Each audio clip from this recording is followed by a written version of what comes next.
Hi everyone. ఇందులో మేము అంతర్జాతీయ ఇంటర్నేషనల్ వైడ్గా సంబంధించిన కరెంట్ అఫైర్స్ని అప్లోడ్ చేస్తున్నాము.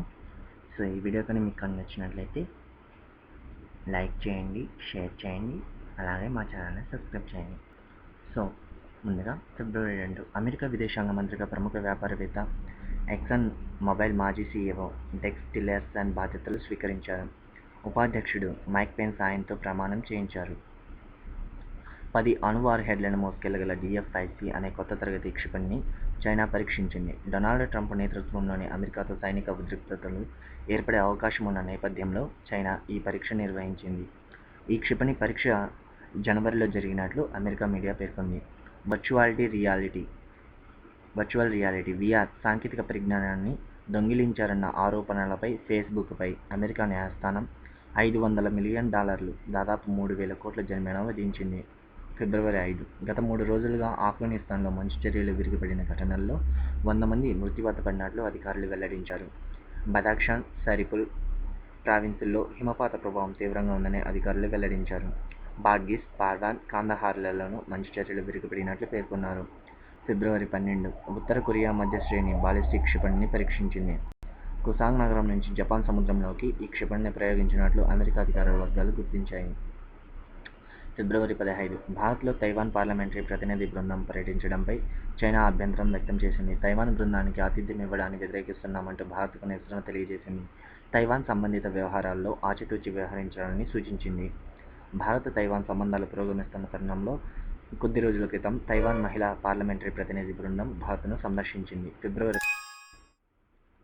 పాకిస్తాన్లో చారిత్రాత్మక హిందూ వివాహ బిల్లు 2017ను పాక్ సెనెట్ ఫిబ్రవరి 17న ఏకగ్రీవంగా ఆమోదించింది. ఇక అధ్యక్షుడి ఆమోదముద్ర పడితే ఇది చట్టరూపం దాల్చనుంది. ఫిబ్రవరి 21 అజర్బైజాన్ అధ్యక్షుడు ఇల్హం అలియవ్ తన భార్య మెహ్రిబాన్ను దేశానికి ఉపాధ్యక్షురాలిగా నియమించారు. గత సెప్టెంబర్లో వివాదాస్పద రాజ్యాంగపర ప్రజాభిప్రాయ సేకరణ చేపట్టి కొత్తగా ఉపాధ్యక్ష పదవిని ఇల్హం ప్రభుత్వం సృష్టించింది. మరోపక్క అధ్యక్ష పదవీ కాలాన్ని 7 ఏళ్లకు పొడిగించింది. అధ్యక్షుడు తన విధులు నిర్వర్తించలేని స్థితిలో ఉన్నప్పుడు ఉపాధ్యక్ష పదవిలో ఉన్నవారు ఆ బాధ్యత తీసుకుంటారు. అంతకుముందు ఈ బాధ్యత ప్రధానమంత్రి తీసుకునేలా నిబంధనలు ఉండేవి. ఫిబ్రవరి 22 ప్రపంచ వాణిజ్య సంస్థ WTOకు చెందిన వాణిజ్య సదుపాయాల ఒప్పందం ట్రేడ్ ఫెసిలిటేషన్ అగ్రిమెంట్ TFA అమల్లోకి వచ్చింది. కస్టమ్స్ నిబంధనల సరళీకరణ తదితర అంశాలకు ఉద్దేశించిన ఈ ఒప్పందాన్ని WTOలోని 2,300 సభ్య దేశాలు ఆమోదించాయి. దీన్ని భారత్ కూడా అంగీకరించింది. ఈ ఒప్పందం కారణంగా ప్రపంచ వాణిజ్యం ఏటా $1 ట్రిలియన్ అంటే 68 లక్షల కోట్ల మేర పెరిగే అవకాశం ఉంది. దీనివల్ల పేద దేశాలే అధికంగా లబ్ధి పొందుతాయి. ఇక ఇంకో ఛానల్లోకి అమెరికా కాంగ్రెస్లో గ్రీన్ కార్డు చట్ట సవరణ బిల్లు. గ్రీన్ కార్డుల ద్వారా దేశంలోకి వస్తున్న వారి సంఖ్యను తగ్గించే ఉద్దేశంతో అమెరికా ప్రభుత్వం ప్రస్తుత చట్టాల సవరణకు ఉపక్రమించింది. ఈ మేరకు rice the reforming American immigration for touring employment బిల్లును ఫిబ్రవరి 8న అమెరికన్ కాంగ్రెస్లో ప్రవేశపెట్టింది. ప్రస్తుతం ఏడాదికి 10 లక్షల మందికి గ్రీన్ కార్డులు ఇస్తుండగా దాన్ని 5 లక్షలకు తగ్గించే ఉద్దేశంతోనే ఈ బిల్లును రూపొందించారు. లాటరీల ద్వారా వీసాలు ఇచ్చే విధానానికి కూడా స్వస్తి పలకాలని ఈ బిల్లులో పేర్కొన్నారు. సోమాలియా నూతన అధ్యక్షుడు అబ్దుల్లాహి ఫర్మాజో సోమాలియా నూతన అధ్యక్షుడిగా ఆ దేశ మాజీ ప్రధాని మంత్రి మహ్మద్ అబ్దుల్లాహి ఫర్మాజో ఎన్నికయ్యారు. ఈ మేరకు ఫిబ్రవరి 8న ఆ దేశ పార్లమెంట్లో 2 విడతలుగా జరిగిన ఓటింగ్లో ఫర్మాజోకి అనుకూలంగా 184 ఓట్లు వచ్చాయి. ఆయన ప్రత్యర్థి హసన్కు 97 ఓట్లు, మాజీ అధ్యక్షుడు షరీఫ్ అహ్మద్కు 45 ఓట్లు దక్కాయి. 2009 నుంచి 2010 వరకు ఫర్మాజో సోమాలియా ప్రధానిగా పనిచేశారు. బ్రెగ్జిట్కు బ్రిటన్ పార్లమెంట్ పచ్చజెండా. యూరోపియన్ యూనియన్ EU నుంచి బ్రిటన్ వైదొలిగే ప్రక్రియకు ఆ దేశ పార్లమెంట్ ఆమోదం లభించింది. ఇందుకోసం రూపొందించిన బిల్లుపై హౌస్ ఆఫ్ కామన్స్లో ఫిబ్రవరి 9న రెండోసారి ఓటింగ్ జరిగింది. మొత్తం సభ్యుల్లో 494 మంది బ్రెగ్జిట్కు అనుకూలంగా ఓటు వేయగా 122 మంది దీన్ని వ్యతిరేకించారు. ఫిబ్రవరి 2న మొదటిసారి జరిగిన ఓటింగుల్లో 498 మంది అనుకూలంగా, 114 మంది వ్యతిరేకంగా ఓటు వేశారు. ఇందుకు అనుగుణంగా మార్చి 31లోపు EU నుంచి వైదొలిగే ప్రక్రియకు బ్రిటన్ ప్రధాని థెరెసా మే చర్యలు ప్రారంభిస్తారు. ఆ తర్వాత 2 ఏళ్లలో ఈ ప్రక్రియ ముగుస్తుంది. వీసా ఆంక్షలను తిరస్కరించిన అమెరికా అప్పీల్ కోర్టు 7 ముస్లిం దేశాల పౌరులు అమెరికాలో అడుగుపెట్టకుండా ఆ దేశ ప్రభుత్వం జారీ చేసిన ఉత్తర్వులను అప్పీల్ కోర్టు తిరస్కరించింది. ఈ మేరకు 9వ సర్క్యూట్ అప్పీల్ కోర్టు ఫిబ్రవరి 9న ఆదేశాలు జారీ చేసింది. అంతకుముందు ట్రంప్ ప్రభుత్వ ఉత్తర్వుల అమలును నిలిపివేస్తూ సియాటల్ కోర్టు ఫిబ్రవరి 4న స్టే విధించింది. ఈ నిర్ణయంపై అప్పీల్ కోర్టుని ఆశ్రయించిన అమెరికా ప్రభుత్వానికి అక్కడ కూడా చుక్కెదురైంది. కోర్టు తీర్పులతో యూఎస్ ప్రభుత్వం ఇప్పటికే వీసా నిషేధాన్ని ఎత్తివేసింది. ఆన్లైన్ షాపింగ్లో చైనీయులే టాప్. ఆన్లైన్ షాపింగ్లో చైనీయులదే అగ్రస్థానమని ఇంటర్నేషనల్ పోస్ట్ కార్పొరేషన్ సంస్థ వెల్లడించింది. ఈ మేరకు ఫిబ్రవరి 13న నివేదిక విడుదల చేసింది. 36% మంది చైనీయులు వారానికి ఒకసారైనా ఆన్లైన్ షాపింగ్ చేస్తారని పేర్కొన్న సంస్థ అమెరికా 16%, జర్మనీ 15%తో ఆ తర్వాతి స్థానాల్లో ఉన్నాయని తెలిపింది. ఉత్తర అమెరికా, ఆసియా, పసిఫిక్, యూరప్లో 26 మార్కెట్ల నుంచి సేకరించిన గణాంకాలతో ఈ నివేదికను రూపొందించారు. బ్రెగ్జిట్కు బ్రిటిష్ పార్లమెంటు ఆమోదం. యూరోపియన్ యూనియన్ EU నుంచి వైదొలిగే ప్రక్రియకు బ్రిటన్ పార్లమెంటు ఆమోదం లభించింది. ఈ మేరకు దిగువ సభ హౌస్ ఆఫ్ కామన్స్లో ఫిబ్రవరి 2న ప్రవేశపెట్టిన బ్రెగ్జిట్ బిల్లుకు అనుకూలంగా 498 మంది ఓటు వేశారు. మరో 114 మంది దీన్ని వ్యతిరేకించారు. ఎగువ సభ అయిన హౌస్ ఆఫ్ లార్డ్స్లో ఆమోదం పొందిన తర్వాత బ్రెగ్జిట్ బిల్లు చట్టంగా మారుతుంది. ఆ తర్వాత లిస్బన్ ఒప్పందానికి సంబంధించిన ఆర్టికల్ 50 ద్వారా బ్రిటన్ ప్రధాని థెరిసా మే EU నుంచి లాంఛనంగా వైదొలగవచ్చు. బ్రెగ్జిట్పై 2016 జూన్లో నిర్వహించిన ప్రజాభిప్రాయ సేకరణలో 51.9% మంది EU నుంచి వైదొలగాలని, 48.1% మంది EUలో కొనసాగాలని ఓటు వేశారు. అమెరికా విదేశాంగ మంత్రిగా ప్రముఖ వ్యాపారవేత్త, ఎక్సాన్ మొబైల్ మాజీ CEO టిల్లెర్సన్ ఫిబ్రవరి 2న బాధ్యతలు చేపట్టారు. ఆయన నియామకానికి సెనెట్ ఆమోదం తెలిపింది. ట్రంప్పై పోరుకు ట్విట్టర్ విరామం.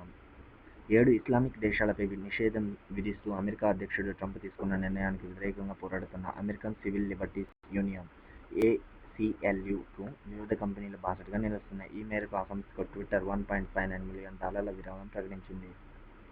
వలసల నిషేధంపై వెనక్కి తగ్గిన అమెరికా. 7 ముస్లిం దేశాల పౌరులకు వీసాలు నిలిపివేస్తూ అమెరికా ప్రభుత్వం తీసుకున్న నిర్ణయాన్ని ఆ దేశంలోని సియాటెల్ కోర్టు తప్పుపట్టింది. ఈ మేరకు నిర్ణయాల అమలుపై ఫిబ్రవరి 4న స్టే విధించింది. కోర్టు ఆదేశాలతో వలసలపై నిషేధాన్ని ఎత్తివేస్తున్నట్లు ప్రకటించిన ట్రంప్ ప్రభుత్వం తీర్పును పునఃపరిశీలించాలంటూ ఉన్నత న్యాయస్థానంలో అప్పీల్ చేసింది.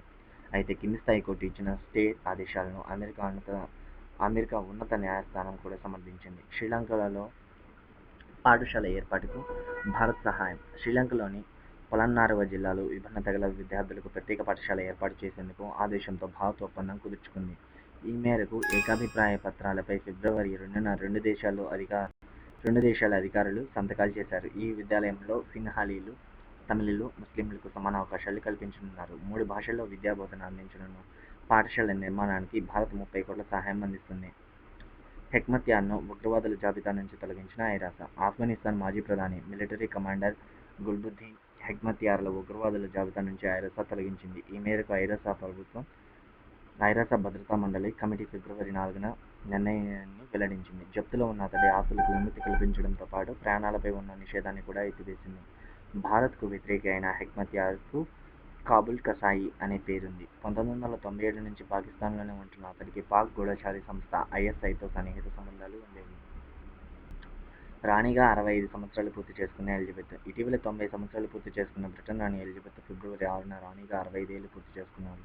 దీంతో ఆమె ఎక్కువ కాలం సింహాసనాన్ని అధిరోహించిన బ్రిటన్ రాజ వంశస్థురాలిగా నిలిచారు. ఎక్కువ దూరం ప్రయాణించే విమానం QR920.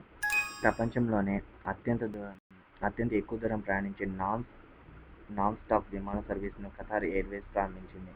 దోహా విమానాశ్రయం నుంచి ఫిబ్రవరి 5న బయలుదేరిన QR920 విమానం ఫిబ్రవరి 6 ఉదయానికి న్యూజిలాండ్లోని ఆక్లాండ్కు చేరుకుంది. ఏకధాటిగా 16 గంటల 23 నిమిషాల్లో 14,535 కిలోమీటర్లు ప్రయాణించి ప్రపంచంలోనే అత్యంత ఎక్కువ దూరం ప్రయాణించే విమానంగా రికార్డు నెలకొల్పింది. భూ ఉపరితలంపై ఉన్న దూరానికి అనుగుణంగా ప్రయాణించిన కిలోమీటర్లను లెక్కించారు.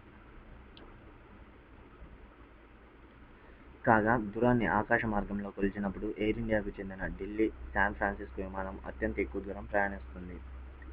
సిరియాలో 5 ఏళ్లలో 13,000 మందికి ఉరి. ఆమ్నెస్టీ.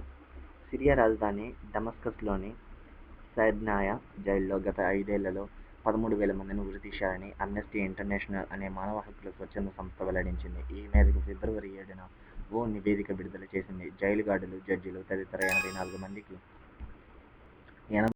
మంది సాక్షుల సమాచారం ఆధారంగా ఈ నివేదిక రూపొందించిన సంస్థ 2011-15 మధ్య వారానికి కనీసం 50 మంది ఖైదీలను రహస్యంగా ఉరితీసేవారని పేర్కొంది. బాధితుల్లో ఎక్కువగా ఆ దేశ అధ్యక్షుడు బషర్ అల్ అసద్, ప్రభుత్వాన్ని వ్యతిరేకించిన సామాన్య పౌరులేనని నివేదిక తెలిపింది. For latest updates, please subscribe my channel. Thank you.